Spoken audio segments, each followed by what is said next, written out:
What is up, everyone? How are we doing?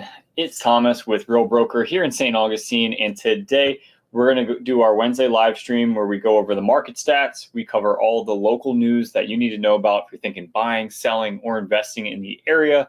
And at the end, we're going to do some question answering and probably sprinkled through there as well. So just to start off here, I like to do this with every single live stream that we do here every Wednesday, 8 p.m. I like to ask where you tuning in from. Are you here local? Are you looking at our channel from somewhere here in the area? Or are you looking to move to our area from another area of the nation or possibly out of the country? I'd really like to know. Let me know in the comments below where you're tuning in from. But I'll get started as I always do on the first couple things, which are going to be the market stats. So let me share my screen and we'll take a look at the market stats real quick. All right, so typically what I do, let's see here, is I just go over this little sheet here. I realized that I could maximize this, making it a little bit easier to read. So in the last 24 hours, we've got 182 new listings and then closed 98. So roughly half in the last 24 hours. So we're looking at pending. We have 103 and continue taking back up 152. So 155 versus 182 new listings. So 155 went under contract essentially. And then we have 275 price reductions here. So definitely seeing some price reductions across the market. And yeah, it's just happening. So average sale to list price has gone down to 97%. Let's take a look in the past week here. So take a look at the week. All right, so we got 1,112 new listings, closed 834. So 8 out of 10 listings are closing in the past week. We're looking at our pendings. We have 700 pending and 316 contingent taking backup, which is right here and right up here. So that's going to be 1,016. So just roughly 10 out of 11 homes are going off the market or under contract under contingencies. Price changes here. Look at that. So more listings that hit the market, we had more price changes because there's more competition. So when we're seeing more inventory hitting the market, that kind of tells you like, hey, if your home hasn't sold yet, it's been on the market for several amount of days, and average days on market right now is 47 days on market. If it's over that time, it's only a couple of things, If your agent isn't doing the right job for you, that could be one, but a lot of it has to come down to price and condition of your home. So that's one thing to keep note of. Our market is still in a seller's market here, but I think with inventory growing, it's not rising at a super rapid rate, but inventory growing, that does put more competition on the market. And I'm working with buyers just as I'm working with sellers, and really like the buyers, they have options. Before last year, the past 2 years, didn't really have that many options. It was just what was available, how quick you could get to it, and it was a fire sale. Whereas now you can kind of take a little bit more time. You can look at a couple different options and kind of figure out what's right for you as a buyer. So it's not as great of a market if you're a seller. It does take a little bit longer than it was last year, but as a buyer, you definitely can shop around a little bit more and negotiate. So let's switch it over here. I want to share my screen one more time. I want to cover some of the other market stats, which we're going to look at year to date. Man, my hair is looking rough. Need to get a haircut, but we're going to touch on that as well in the end, in some point of this live stream. So this is looking at 9 counties across northeastern Florida. So Baker, Bradford, Clay, Duval, Flagler, Nassau, Putnam, St. John's, and another area that they consider out of area. So that's like if I were to list a property in a different market completely, like South Florida. So either way, so from November 2021, prices are up 8.7% on the median sale price, right? So it's $375,000. Closed sales are down over 43% from this time last year. Okay, that's a significant amount. But when you also got to think last year, you had 3% interest rates. We had them for, a year or two. And that really made people want to hop into the market because the interest rate was perceived as a deal, right? So list price received 96.8, 7-8 months ago, that number was 102%. Okay. Close over list price, that's 12.7%, which is still a pretty significant number, but I would say that's pretty normal. Okay. So active inventory, 5,765 across everything. We're at 4 months across every market, but let's switch it up here. Let's just take a look at the main markets we want to know about, which I cover, which are Duval, St. John's, and Flagler County. Now it's going to change it. Median sales price is going to go up 380,000. List price is still around the same. Months of inventory just down 3.9. I don't think that's exactly right, but I'll have to double check the other statistics here. But either way, prices have still gone up 8% year over year here. Inventory days on market's at 42 days on market, so a little bit less than I thought it was. Pretty sure it's a little higher than that, but either way, we get the point here, right? So let me see here. It looks like I have a comment. Love Nature, one of the best viewers of our show here. Thank you so much for being here. Thank you for coming. I wonder if I can, yeah, here we go. Boom. All right. And let's get back onto it. We'll go to where you're from. Let me know. We're going to hop into the next news story, which I think is really important to look at. And we're covering it on a weekly basis, guys, right? We've talked about interest rates and what's going on with the interest rates. But we've actually seen a decline here these past 4 weeks, which is pretty significant. And what we are expecting and what all these people, these gurus, these mortgage gurus are saying is that interest rates follow the 10-year treasury bond market. With that has gone down. So interest rates have gone down.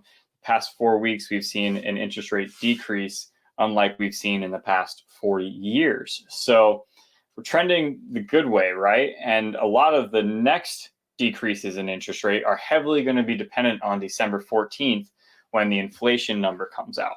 So if inflation goes down, which a lot of people think inflation is going to go down for this next month, and then the Fed raises basis points by 50, which they've kind of hinted that they're going to do. Who knows really if they will? Then interest rates should continue to trend downward. But who knows? They could go the opposite way, and then I could eat a sock live on eat a frog live TV because I'm completely wrong.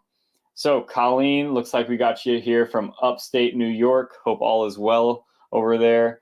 I don't envy your weather right now. I saw you guys got like record number of snow a couple weeks ago. We had beautiful weather today. My wife actually went to the beach today so she could walk on the beach. It was 75 degrees and sunny. Yesterday, I was able to get out on my mountain bike. My wife let me buy a $750 mountain bike, which, long story short, actually the bike retailed for $2,400. So I got a steal. So I'm really happy about that. Got that out yesterday and it was beautiful. Great day to ride. So on to the next thing. Let's see here. Boom, boom, boom. Important news. All right. So let's go. I'm going to share my screen here.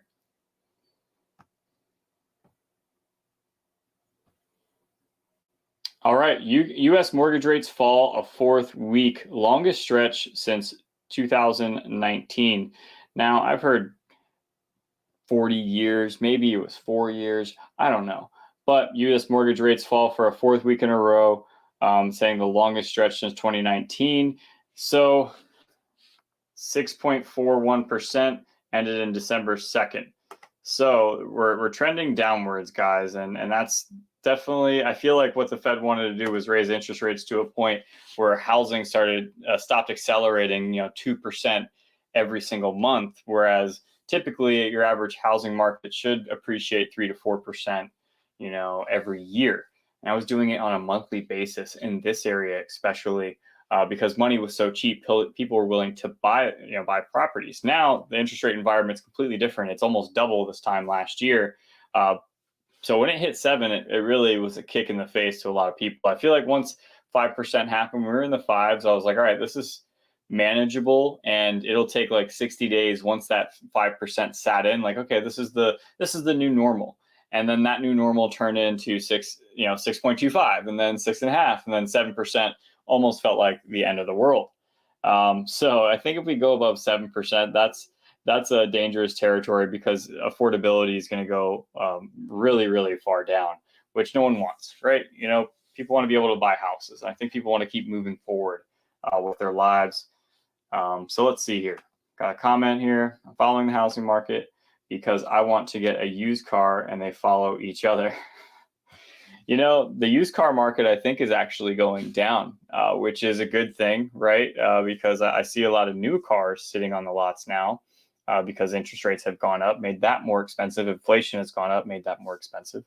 So hopefully get a deal here on a used car, and even maybe a house, you know, because negotiations are really, right now, I feel like especially everyone has this feeling that something's going to happen, right? With the housing market. I mean, now we're watching FTX, right? This cryptocurrency, which you think really, you know, in the base of confidence in terms of an asset, this cryptocurrency, FTX, completely wiped out any confidence that people would have, or you would think, right? And you would think all the other cryptocurrencies would kind of follow in suit, but they actually didn't, right? Bitcoin's still holding at $16,000, like around that price, right? And Ethereum's still holding at its price. But I would have thought that would have wrecked the entire crypto market, just having this whole scandal with FTX. So who knows what happens here in these next couple months. I did actually just see, let me go over to my Instagram real quick while we're talking about it. But Redfin just came out with a report. And if you guys you want more of like daily insights, you can follow me on Instagram at Thomas Rayberg Realtor. And I show my dog a lot. You know, I talk about my daily life, kind of, you know, basic stuff that people use their social medias for. So let me share my screen on this. And this is really interesting, I think, because Redfin is a great tool. I love all their research and data. So if you're just a consumer end user, using their data is just such a good place to start. So they have really, and also just searching for homes on Redfin is fantastic. I mean, it's one of the best things. It's funny, as agents, we all have our individual websites, and my website isn't better than Zillow's. It's not better than Redfin's. It's just not. It's way easier to use their website. They have millions of dollars probably put behind that search engine, right? So it's funny where agents like, oh, use my website, it's the better one. It's not, right? Use Redfin, use Zillow. Those are better. A lot of times I set up searches for my buyers on Zillow, and it saves and sends it right to my phone. It's easier for me. So I'm just a frustrated millennial, though. The technology for realtors is just not what it should be. But let me switch over here, show you this Redfin stat here. Now this is on Redfin's Instagram page, but they put up their housing market predictions, right? So home sales will fall 16% year over year to their lowest level since 2011. As high mortgage rates keep home buying costs up and prevent people from moving, home sales will likely fall to their lowest level in 12 years. Some people are saying that home sales are going to be around 4.5 million total home sales next year, which is considerably low. Considering last year and the year before. Mortgage rates will decline, ending the year below 6%. So that's kind of on par with what I was saying, but kind of what they're thinking. I think they're going to stay in. They think it's going to go up to the 7s and go down to the 6. But we've all heard different things. Their guess is probably better than mine, right? So mortgage rates go down. Now, will that change markets in certain areas? Yes, I really think it'll be market specific, because in our area, we have a whole bunch of lenders that they have a backlog of people just waiting for interest rates to go down so they can get back in. So every area will be different, right? Home prices will drop 4%, the first annual decline in a decade, right? So 4%. We expect the median U.S. home sale price to drop by roughly 4% from a year earlier, coming in at $368,000. Prices would fall more if not for a lack of homes for sale. Excuse me, talking a lot. All right. Midwest, Northeast will hold up best as overall market cools. So it's saying they expect home prices to fall in hotspot migrations like Phoenix, Boise, and Austin. Rent prices will fall and many young adults will continue renting. We expect U.S. rent prices to post a small over-year decline, with drops coming sooner in some areas. So that's probably where that's going to be region specific for sure. Maybe nationally rent prices might go down. Here, I don't know if we'll see that. Builders will focus on multifamily rentals. Yeah, because then that's the long-term money for them. They can just own the property, right?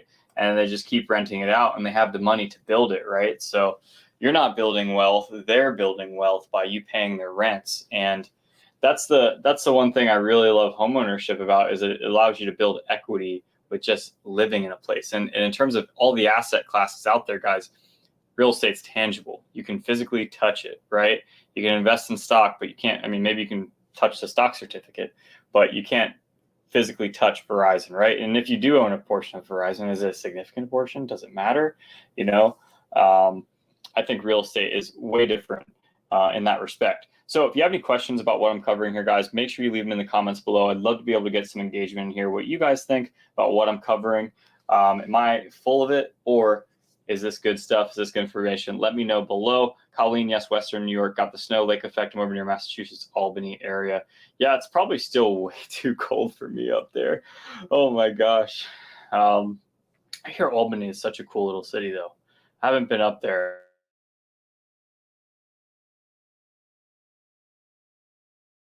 So testing. Looks like I got audio. Sorry about that, guys. My laptop, which is a brand new laptop, has been resetting itself.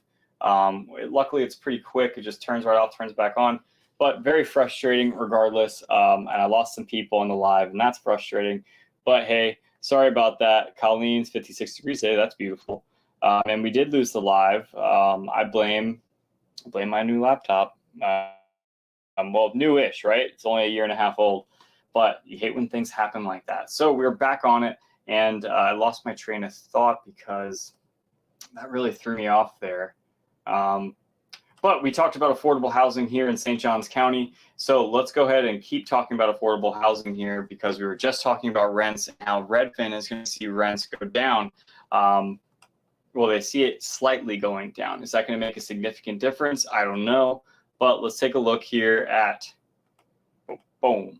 St. Johns County holds ribbon cutting for affordable housing complex. 132 unit San Marco Heights housing complex offers 1 to 3 bedrooms, average rent between $800 and $1,200, right?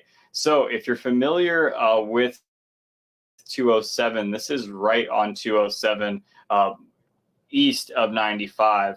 And it has a 5,000 square foot clubhouse, a 24-hour state-of-the-art fitness center, children's play station, a green space, an outdoor playground, parking, and on-site management.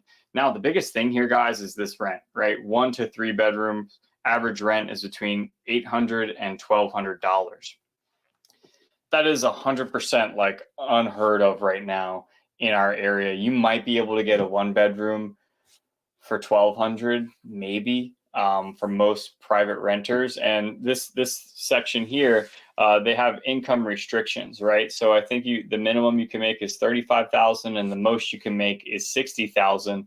But it may be a little bit over $60,000, but it also depends on your familial size. So they factor that into who can qualify for these apartments. But if you are looking for $800 to $1,200 apartments to live here in St. Johns County, they are accepting Section 8.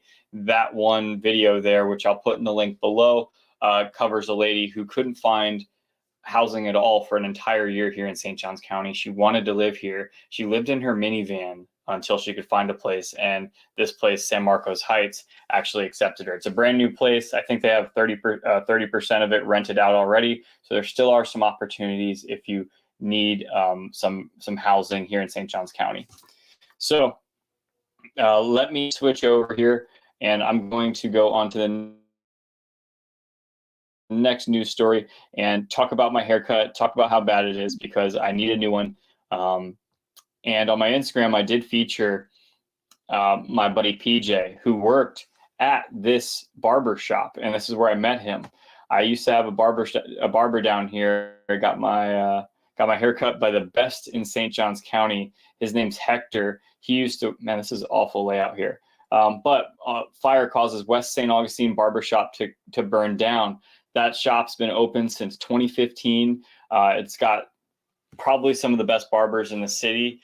PJ was there, but he left during COVID for personal reasons. He went to his own spot. And Hector actually introduced me to PJ. So if you need a haircut in the area, those guys are definitely hurting pretty good. Their entire livelihoods were in those shops there. So I'm going to be making sure I set up my appointment with PJ, or not PJ, with Hector this week and probably the next couple weeks. PJ will understand, but can't believe that shop's burned down. Hopefully they rebuild pretty quickly. They do have a GoFundMe set up, so if you are looking charitable, I can probably find that and put it in the link below. So on to the next thing, guys. Just wanted to touch on that, and we'll go to the next thing. Let's see. Boom. All right. St. Augustine Archaeologist says mystery object unearthed by hurricanes could be 1800s cargo ship. So this is down in Daytona Beach. Because of the hurricanes washing in the sand and taking it out, they've actually recovered, and this has happened before, hulls of ships, right? So they think that this was a cargo ship back from the 1800s. It's currently being looked at by St. Augustine Archaeologists. I think that's really cool. That's one of the things about living here in St. Augustine, in a historical town, is stuff like that is kind of popping up all over. That just happened a couple months ago, happened last year, and it's a cool sight to see. So hopefully they find some cool stuff with that. I know that the one problem is that they can't really do, they're going to leave it there. They'll probably dig it up a little bit, but everything is going to stay there because they only have a certain amount of time. Tide comes in, tide goes out. So they can't really do too much. So let's take a look here. Do we have any comments? No? Okay, boom. Let's go on, guys. Thank you so much for sticking with me. Sorry about those technical difficulties. Last week it was the sound. This week it's the whole laptop turning off. So I apologize. I appreciate you being here every Wednesday at 8 p.m. We're doing it live. We're, and sometimes that comes with its troubles. Sometimes it's back to back, which not what you want, but hey, we're going to work through it. We're going to keep going. So let me share my screen. We'll go on to the next story here, guys. So share my screen.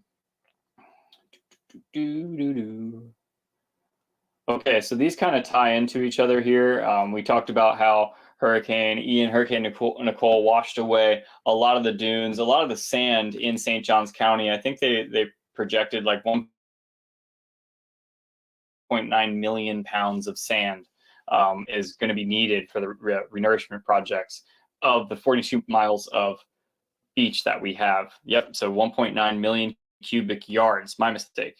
So cubic yards of sand. So it's probably heavier than that, honestly. But FEMA is going to be end up paying 75%. The state's going to pay 12.5%, and the county would be paying the remaining 12.5% for these restoration efforts that are going to happen here. Will these make a difference? I don't know. There's another news story. Let's see.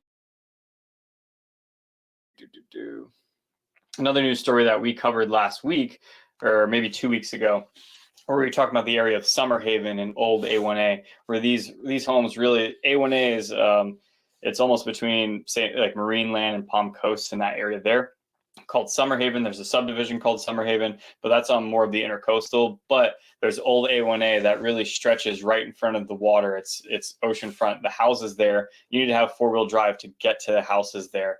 And a lot of their sands have been washed away. There's literally pretty much a river running through the bottom of someone's house. We're talking about what to do, and they've gone with the county. They had talks about this just recently, and it looks like that the county is just going to keep putting dunes and sands in there and call it a day because the people that own those houses don't want to move. So I don't know what's going to happen. We'll stay up to breast on that, but it seems like the county is going to flip the bill for, it does stink. Think about owning a house there for a long, long time, and then all of a sudden Mother Nature is changing the landscape of where you live. But is that the county's problem? I don't know. What do you think? Let me know in the comments below. I'd love to be able to hear what you think, if the county should take care of that, if the homeowner should be liable, if there should be some type of agreement when you buy a home like that on the intercoastal, on the ocean front. I think that's pretty interesting. So let's go ahead and share my screen one more time. Go a couple more times, actually. I got a couple more news stories. So I will be rounding off here in a little bit. So if you do have any questions, let them fire below. I'm here for you guys every Wednesday at 8 p.m. So if you have any questions, let me know. All right. So this one is a wild one, and I can't believe it. We're not going to listen to this guy because I know the news story. But someone stole 2 giant tortoises from the St. Augustine Alligator Farm. Now, the pictures that they show are like of the massive, like 607 pound tortoises, but these were ones that they could pick up and move. They said that this animal could go on the open market for $10,000. The one problem is that the tortoises that they had there were actually hatched at the alligator farm. They're Galapagos tortoises. It was the first time they could get those eggs to, I guess, acclimate to the environment and actually give off tortoises that survived. So they've only ever lived in captivity, but they could go for $10,000 on the black market. These tortoises were 5 years old and only 20 pounds. So I guess someone just picked them up and walked away with them. And how do you do that? I know at night, one, you got to be a crazy person going there at night. Like I was there for the Ancient City Lions thing, and it was amazing at night. Our event was great, but you got alligators there at night. It makes you feel pretty eerie, because you're really you're in their farm, right? So it had to be during the day. I'm thinking someone must have stolen these tortoises during the day. But I imagine they have surveillance footage. I would love to see how they got these tortoises out. But enough of that, a little bit of fluff there. I think it's kind of funny. But it's also pretty serious because the black market tortoise industry here, I guess, is alive and well. So let's go here. All right. Here's what Realtor.com says should happen in Jack's housing market this year. So we just covered Redfin, right? And Redfin's one of the biggest ones. But Realtor.com is another big player up there with Zillow, up there with Redfin. So they have an idea of what's going to happen here. So in the housing forecast, real estate listing website projects the First Coast home sales will slide 3%. So total home sales will go down 3%, but that prices will actually increase 4.6%. Sorry, I'm a realtor. I got to embellish. 4.6% from 2022's already ramped up numbers. Nationally, the report projects rising mortgage rate will average 7.4%, way different than what Redfin thinks, right? 7.4% next year and settle at 7.1% by the end of 2023. So that's pretty significant there, right? Because that's going from the macro of what Redfin said to the micro of what Realtor.com saying. And that's what a lot of the industry experts are kind of expecting for our area. We've seen Jacksonville be on the top 5 for most cancellations in October for real estate contracts. But then we also see at the same breath that 30% of the inventory in Jacksonville is being eaten up by these institutional buyers. So we'll see what happens. Maybe Jacksonville will be a city of renters. Who knows? But let's see here. So there is only one more story that I got here, guys. So if you have any questions, leave them in the below. If not, I'll catch you next week, Wednesday, 8 p.m. We're here every Wednesday, 8 p.m. doing this kind of stuff. I'm trying to be here for you guys every week. Sometimes you don't want to do it. Sometimes you got to do it. But let's share the screen here. All right. So this is something I didn't even know existed. So Jacksonville's Changing Homelessness gets $2.5 million from Bezos grants to double down on our work. So I think there's about 3,500 homeless people in Duval County, and we actually qualified for a family fund from Jeff Bezos. So his family's fund is going to give $2.5 million to Changing Homelessness, and that's hopefully to combat the homeless situation here in Jacksonville. 3,400 homeless people. Okay, so they're looking to double down on the work. What that means, they're going to do homeless prevention programs. They can make the difference. They're also going to be affecting housing because that's one of the main problems, obviously, is the cost of housing. So, well, I'll stay up to date the best I can on this, see if they put any more information out. But I mean, that's a significant amount of money from Jeff Bezos' family's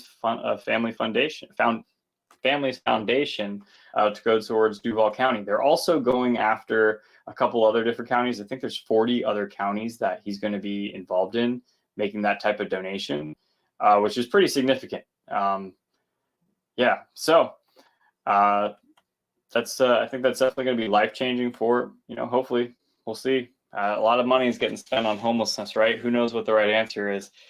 I have no idea. No idea. I'd love to know what you guys think, though. Let me know in the comments below. But guys, that is it. I appreciate you sticking with me. Once again, we've got technical difficulties. I'm gonna have to defrag my laptop or something, but we at least got the mics working this time. I feel like we had a good flow today, minus that little hiccup in the middle. But I'm here for you guys every Wednesday, 8 p.m., covering the market stats, the news, and any questions that you might have, and I'm going to answer them live right in front of you. Or if you have any comments later or questions while I'm not watching this, you're not watching this live, leave them in the comments below. It's great being here with you guys tonight. Colleen and Love Nature, shout out to you guys for being here and for letting me know that the live dropped off. Hope you guys are having a good one. See you next week.